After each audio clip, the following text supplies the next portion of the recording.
Fourth point, solve a problem on your own. స్వయంగా సమస్యను పరిష్కరించుకోవడం, సాధించడం. ఇప్పుడు బేసిక్గా ఐఐటి జేఈ అడ్వాన్స్డ్ అనేది సమస్యల సాధన, ప్రాబ్లమ్ సాల్వింగే ఉంటుంది. Okay.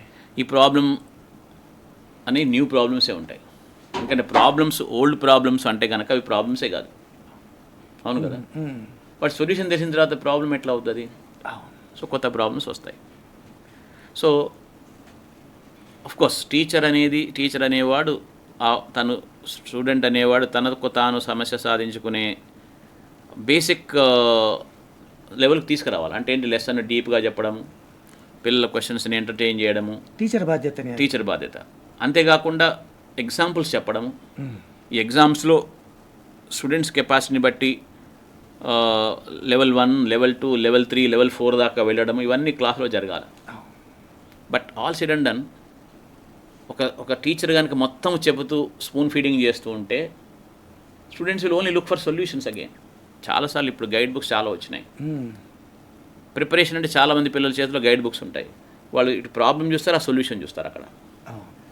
First thing I'm telling you, anybody, పిల్లలు కానీ పేరెంట్స్ కానీ, మీరు గమనించాల్సింది ఏంటి అంటే, ఎవరైతే ఒక ప్రాబ్లం సొల్యూషన్ చూసి నేర్చుకుంటారో the learning is completely gone.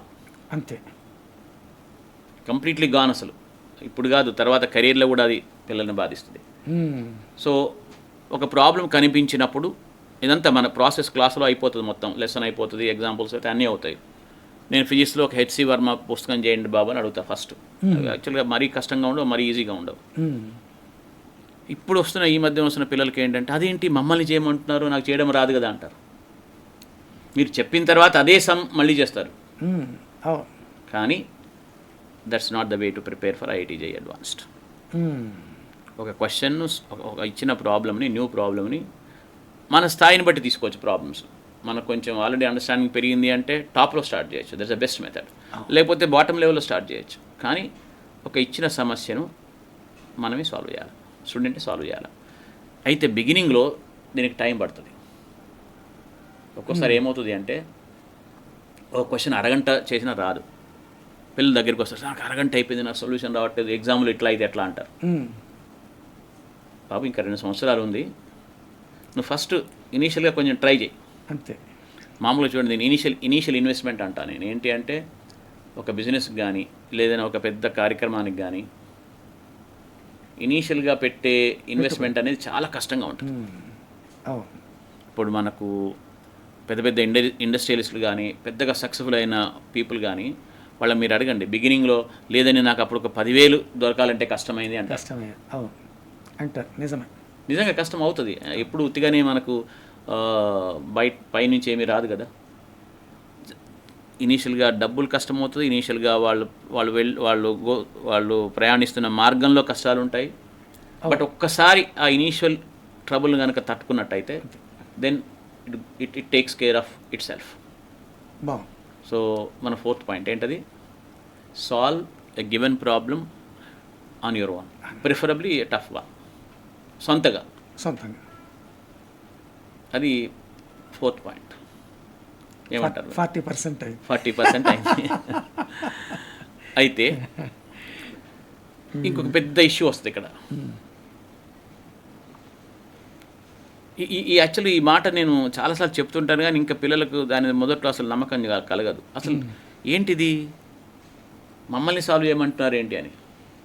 ఎందుకంటే 10th క్లాస్లో కూడా ఐఐటి ఫౌండేషన్ పెట్టిన తర్వాత ఏమైంది అంటే, సొల్యూషన్స్.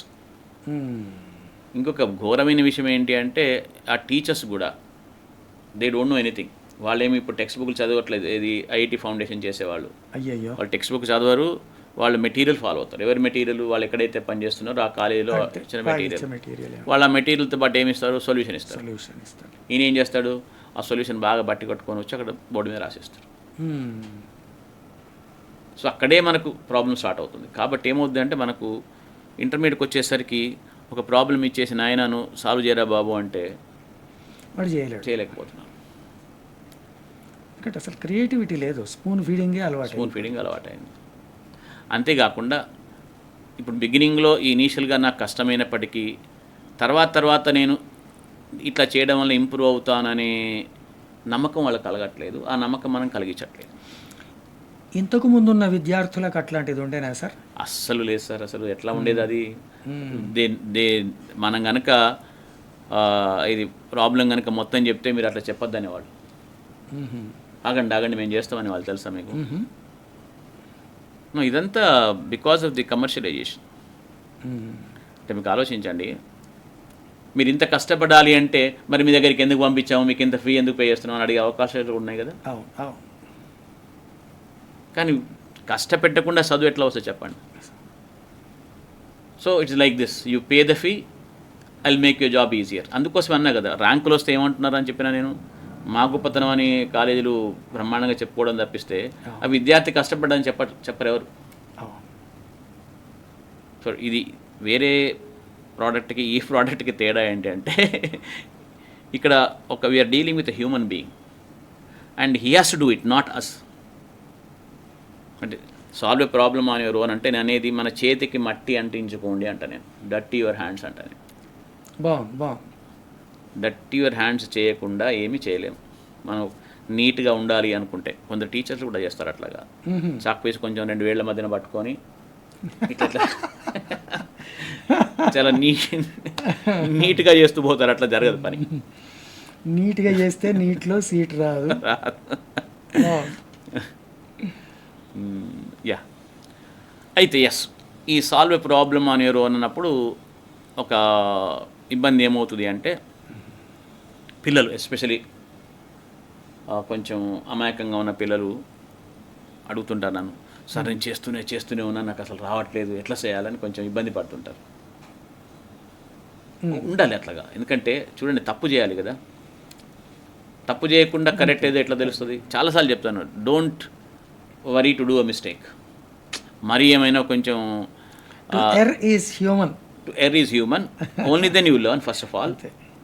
ఒకవేళ వాళ్ళు ఏమైనా తప్పు కొంచెం ఇది అసంబద్ధంగా కొంచెం సిల్లిగా చేశారు అనుకోండి, అట్ ది మోస్ట్ ఏమవుతుంది, అవతల వాళ్ళు నవ్వుతారు, అంతే. ఇంకేమవుతుంది కదా. మంచి టీచర్ అయితే ఆ నవ్వడం కూడా ఉండదు, బట్ చెప్తారు. బట్ ఒకవేళ పక్క వాళ్ళే నవ్వారు అనుకోండి, ఏమీ అవ్వదు. So first try it and do mistakes. కానీ చాలామంది నేను చేస్తూనే ఉన్నాను కానీ నాకెవరు చెప్పట్లేదని అంటారు. ఎవరైనా చెప్తా అన్నా కూడా వాళ్ళకి దగ్గరికి వెళ్ళి అడగరు వీడు.